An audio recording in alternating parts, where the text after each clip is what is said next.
Salam alaikum wa rahmatullah, bismillah, alhamdulillah, wa salatu wa salam ala rasulullah, wa ba'd. Mes chers frères et sœurs, alhamdulillah, je suis toujours en compagnie de mes bien-aimés, mon frère Abdelmalek à ma droite et Khalil à ma gauche, de l'équipe Hilal France. Grâce à Allah subhanahu wa ta'ala, on avait abordé tout un tas de questions, on avait eu une présentation de Hilal France et quelle était leur mission. Et dans la continuité de ce que l'on a déjà abordé, j'aimerais te poser la question, mon cher frère Khalil. Il y a plusieurs questions qui sont hyper importantes qu'on va traiter ensemble, qui concernent la vision oculaire du Hilal, du croissant lunaire. Concrètement aujourd'hui, mon frère Khalil, est-ce qu'on a perdu l'habitude d'observer le Hilal en France? Malheureusement, la réponse, c'est oui. On a perdu l'habitude d'observer le ciel, que ce soit d'ailleurs pour déterminer le début du mois par la vision du Hilal, donc du croissant lunaire, ou que ce soit pour les prières également, hein, puisque on s'est basé sur l'observation des phases du soleil et on a des prières qui sont liées à ces phases. Donc on a perdu l'habitude, et pourquoi? Alors que ça, depuis des siècles, les musulmans observer le ciel, non seulement pour la question des prières, non seulement pour la question de déterminer le début du mois, mais aussi pour se diriger. Lorsqu'ils voyageaient, pour se diriger, ils se basaient par rapport aux étoiles pour pouvoir se diriger. Pendant des siècles, c'était des connaissances qui étaient maîtrisées et qui étaient transmises aussi, de génération en génération. Et ce qui a fait qu'on a perdu ces notions et qu'on a arrêté de les mettre en pratique, c'est tout simplement les évolutions technologiques qui nous ont amenés à nous déconnecter du ciel pour plutôt nous connecter aux applications et aux différentes technologies qui aujourd'hui nous évitent de lever les yeux au ciel et de regarder le ciel et regarder les astres pour cela. Donc ça a eu cet effet malheureusement négatif. Bon, c'est pas que négatif parce que on a aussi dans la technologie et dans les applications des choses qui nous servent, hein, d'un point de vue en lien avec l'observation. Mais ça nous a déconnectés. Et ce qu'on pourrait se dire, on pourrait dire c'est pas grave. On a ces applications, on a la technologie aujourd'hui qui prend le relais ou qui remplace l'observation du ciel. Or, on aura toujours un ciel à notre disposition pour pouvoir mettre en pratique nos obligations liées au soleil, aux phases du soleil ou aux phases de la lune, mais on n'aura pas toujours accès aux technologies. Il suffit qu'il y ait un crash technologique demain qui fait qu'on n'ait plus accès à ces applications, plus accès à Internet, et comment on fait? L'appareil n'a pas de batterie ou autre. Qu'on n'a pas d'appareil, ou alors qu'on soit quelqu'un qui soit loin des technologies. On sait qu'aujourd'hui, les personnes âgées ont du mal avec les technologies, les personnes qui habitent dans des contrées reculées n'ont pas forcément accès à la technologie. Or, la tradition prophétique, telle que l'a voulu Allah subhanahu wa ta'ala au travers du messager d'Allah sallallahu alayhi wa sallam, elle avait vocation à être accessible à tous. Se connecter au ciel, c'est à la portée de tous. Savoir observer, c'est à la portée de tous, qu'on soit bédouin ou qu'on soit un astronome.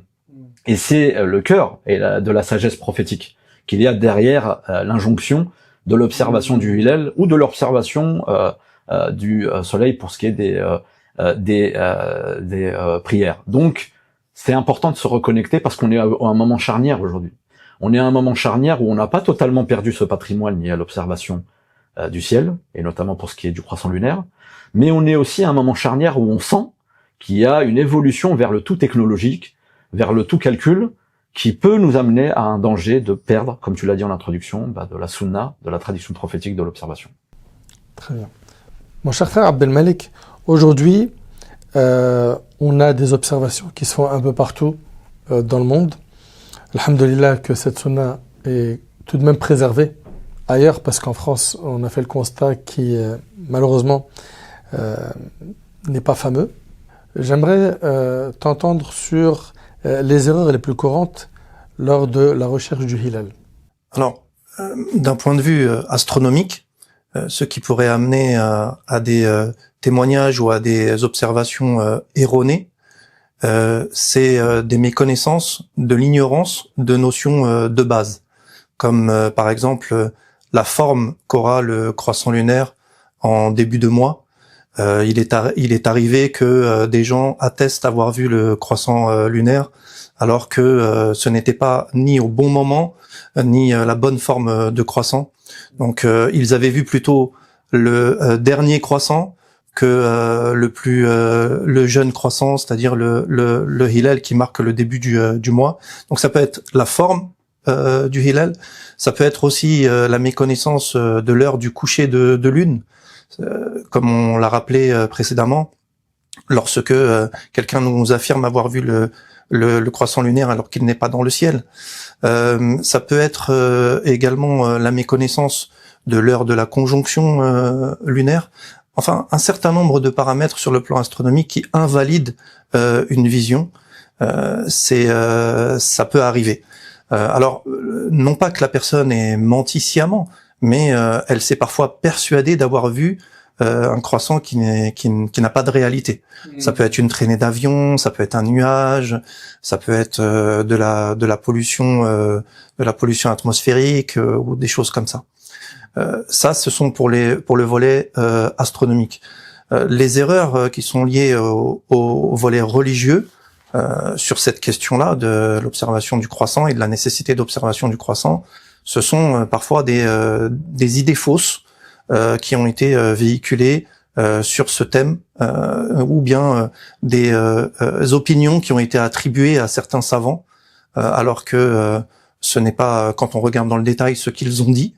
Et en tout cas, que ces opinions n'ont pas été mentionnées complètement, entièrement. Elles ont été tronquées.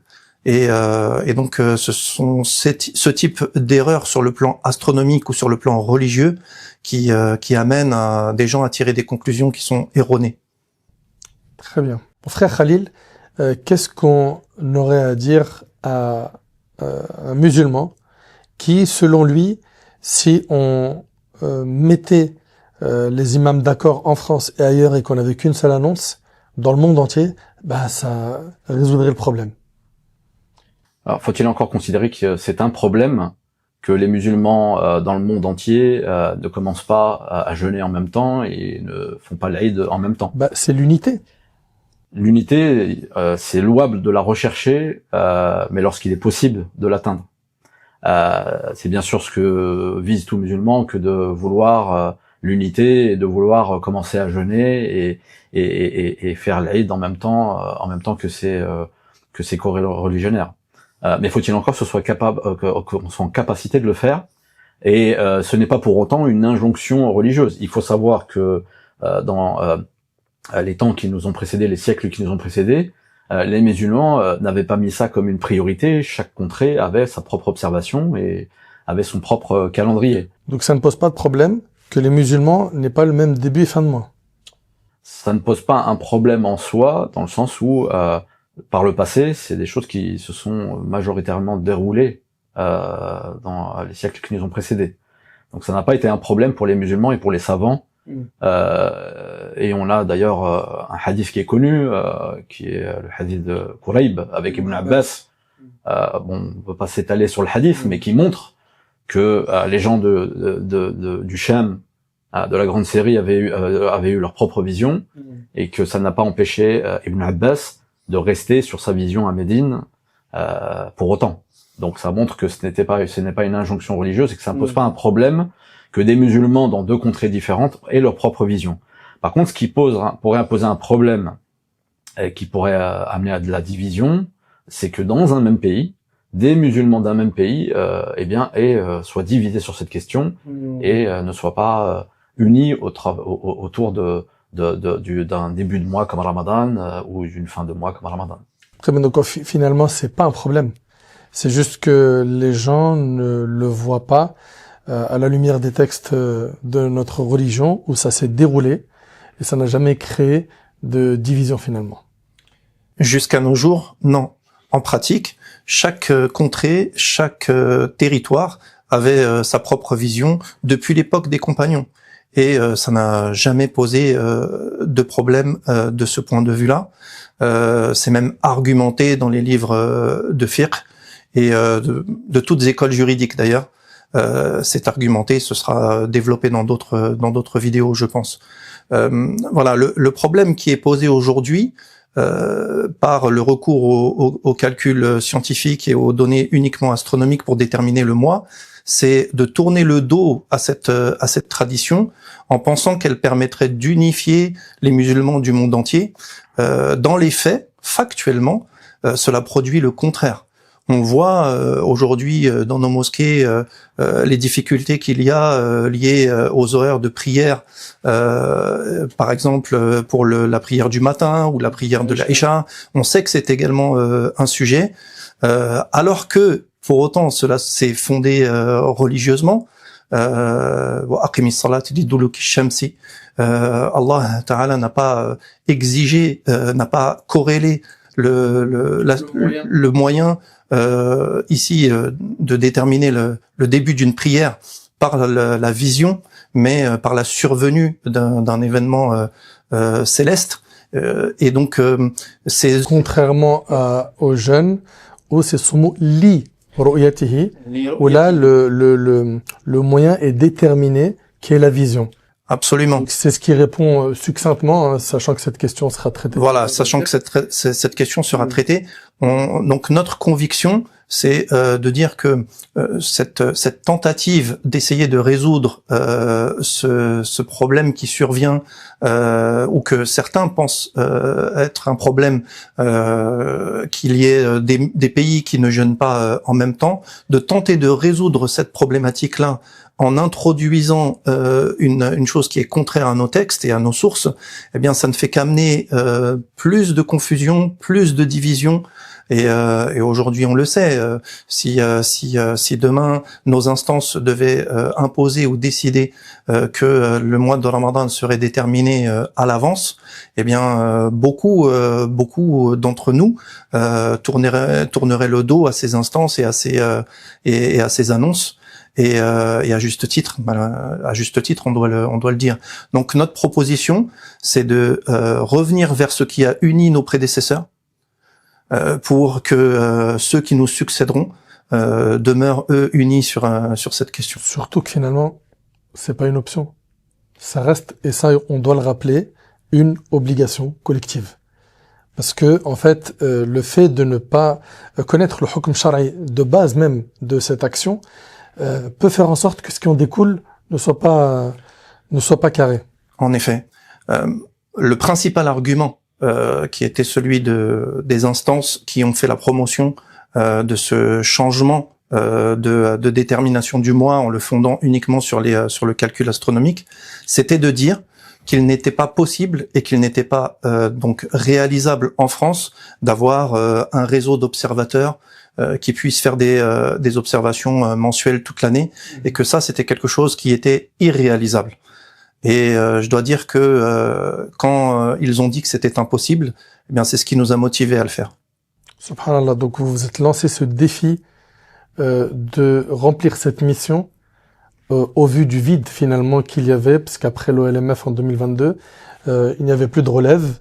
Et petit à petit, on est en train d'assister à l'échelle locale à l'enterrement de la vision oculaire, chose qui vous a fait prendre ses responsabilités. Oui, et aujourd'hui, on pense que les choses peuvent se retourner à l'inverse, et que si on propose une offre d'observation mensuelle du croissant lunaire, eh bien c'est une offre qui permettra d'unifier, y compris les gens qui auraient l'envie ou qui seraient tentés d'aller vers le calcul et de fonder les entames de mois de Ramadan uniquement vers le calcul. C'est une position que même ceux qui défendent le calcul depuis si longtemps ne peuvent pas refuser, au sens où elle est validée religieusement, elle est validée scientifiquement, elle est réalisable pratiquement, accessible par tous, et elle fait l'unanimité finalement. Alhamdulillah, qu'Allah subhanahu wa ta'ala vous récompense. Mon frère Khalil, je te laisse le mot de la fin. J'aimerais que tu puisses conclure, peut-être rajouter, compléter des éléments sur ce qu'a dit mon frère Abdelmalek, et également dire aux gens que finalement Hilal France c'est ouvert à tout le monde, et que au contraire, plus il y aura de ressources, plus justement la Ummah trouvera enfin la paix et l'apaisement vers cette voie finalement médiane qui a été initiée par Hilal France, alhamdulillah. Oui, alors ce que j'aimerais mettre en avant comme mot de la fin, c'est un message d'espoir et un message positif qui montre que cette voie médiane, elle doit nous permettre de nous rassembler, que ce soit qu'on soit pour le tout vision du Hilal ou que ce soit pour le tout calcul. On doit être capable de se rassembler dans cette voie médiane qui permettrait l'unité. Comme l'a dit Abdelmalek, les frères de l'OLMF et modestement le relais qu'on a pris montre que c'est possible, qu'on peut le faire, qu'on peut construire un réseau d'observateurs, qu'on peut faire des observations mensuelles, qu'on peut se baser sur ces observations mensuelles pour construire un calendrier. Et je vous dis pas le bonheur qu'ont eu ces observateurs parfois la première fois qu'ils ont vu le Hilal et la première fois qu'ils ont vu que ces efforts sur le terrain ont donné des fruits. Et c'est ce qui les a encore plus modifiés à le répéter et à l'élargir aussi à d'autres. Et on a eu... Surtout qu'en réalité, c'est même pas quelque chose de contraignant. C'est-à-dire c'est une sortie par mois. C'est fait comme une sortie, comme on va en randonnée, comme on emmène avec soi ses enfants avec un sac à dos.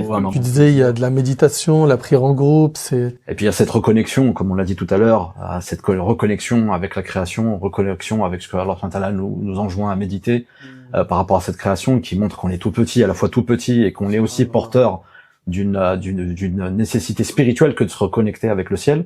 Et puis on voit aussi les effets que ça donne sur le terrain. On a eu à l'occasion, quand on a mis en place le groupe Telegram et qu'on a vu nombre de personnes rejoindre ce groupe Telegram et qu'on a aussi sondé les gens sur leur motivation et sur les compétences qu'ils avaient, il y a un engouement, il y a un intérêt. On a vu qu'on n'était pas isolé et qu'on s'est raccroché à des gens qui avaient la même préoccupation, le même amour pour la sunna, le même intérêt pour ce sujet. Donc on a vu qu'on n'était pas isolé et qu'on n'était pas seul.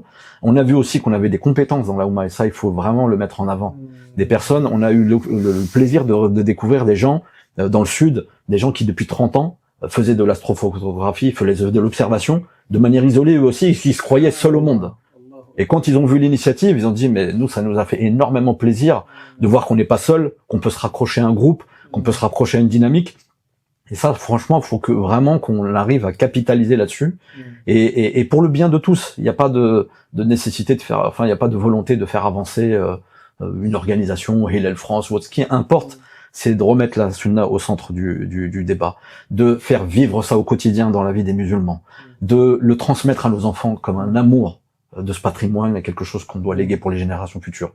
Et aussi de montrer qu'on est unis et qu'on est mature en termes de communauté, qu'on est capable de dépasser les débats, les polémiques ou autres, et aussi, faire avancer à sa petite échelle individuelle une cause qui nous dépasse en vérité, qui doit dépasser nos personnes, qui doit dépasser nos considérations, et qui fait aussi, qui nous montre la beauté de la Oumma aujourd'hui en France. On a souvent, on pointe souvent les défauts ou les manquements de la Oumma, ici de la communauté en France, mais on a aussi des synergies, on a des compétences, on a des expertises, on a des gens qui veulent bien faire, mais qui ont juste besoin d'une orientation, d'un cadre, et d'être aussi orientés.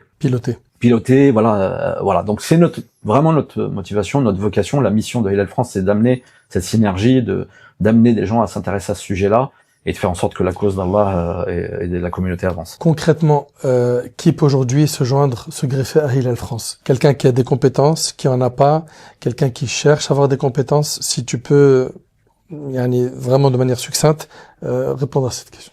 Alors ceux qui, bien sûr, sont les premiers visés, c'est ceux qui ont des compétences dans les deux domaines visés, qui sont les principaux domaines qu'on touche avec Hilal France, qui est le domaine religieux et le domaine astronomique. Donc on veut si des personnes veulent contribuer, elles sont les bienvenues, mais en vérité, plus largement, c'est ce qu'on aussi, au travers du groupe Telegram qu'on a mis en place, on est à l'écoute de il y a des personnes qui peuvent être, par exemple, des développeurs informatiques, qui peuvent nous aider à contribuer, qui peuvent être des personnes qui ont une compétence. Une application, par exemple. Voilà, ou D'accord. qui a une compétence dans un domaine profane, et qui pourrait nous aider, être une plus-value, et voilà. Chacun peut trouver en vérité sa petite pierre à l'édifice à apporter. Très très bien. Sur ces quelques paroles de mon frère Khalil, je vous invite une nouvelle fois à rejoindre la page Instagram Hilal France. Dans cette page, vous retrouverez le lien qui permet de retourner au groupe Telegram, et vous verrez que sur Telegram, il y a un boulot qui est fait par nos frères qui est exceptionnel. Alhamdulillah, ils ont lancé cette initiative, et depuis son lancement, ils ne font que de fédérer, grandir et de capitaliser énormément de potentiel. J'implore Allah subhanahu wa ta'ala de les récompenser, de les bénir. J'implore Allah d'accepter leurs œuvres, et je vous invite à rejoindre Hilal France. Que vous ayez des compétences ou non, car ceux qui n'en ont pas peuvent être formés, Et nos frères ont formé énormément. Et aussi, un appel aux mosquées, aux imams. Sachez que les frères sont ouverts aux échanges, aux réunions, au dialogue, aux formations. Ils se déplacent dans beaucoup de mosquées. Ils ont un agenda assez rempli. Donc, si vous souhaitez qu'ils viennent parler de Hilal France, de présenter Hilal France, de fédérer au sein de vos mosquées et vos associations, vous pouvez les contacter sur l'adresse mail que vous avez en bas de la vidéo. Qu'Allah Tabarak wa Ta'ala vous préserve et vous récompense. Et ça sera tout pour cette vidéo. هذا والله أعلم سبحانك اللهم وبحمدك أشهد أن لا إله إلا أنت أستغفرك وأتوب إليك.